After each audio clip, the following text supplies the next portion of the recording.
નરસિંહ મહેતા ગુજરાતી ભાષાના પ્રખ્યાત કવિ અને ભક્તિ કાવ્યના સર્જક હતા. તેમના જન્મનો સમય સકંજવામાં 15મી સદીના મધ્યમાં ગણી શકાય છે અને તેમનું જીવન મુખ્યત્વે ગુજરાતના જૂનાગઢમાં વિતાવ્યું હતું. તેઓ વૈષ્ણવ ભક્તિ પરંપરામાં માનનારા હતા અને શ્રીકૃષ્ણ પ્રત્યે અદ્ભુત ભક્તિ ધરાવતા હતા.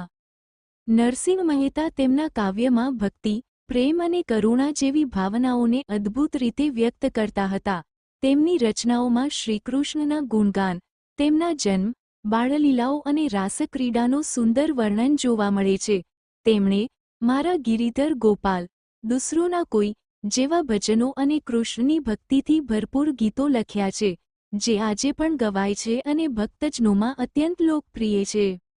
નરસિંહ મહેતાની રચનાઓમાં જ્ઞાની અને ભક્તિભાવના સંયોગ જોવા મળે છે.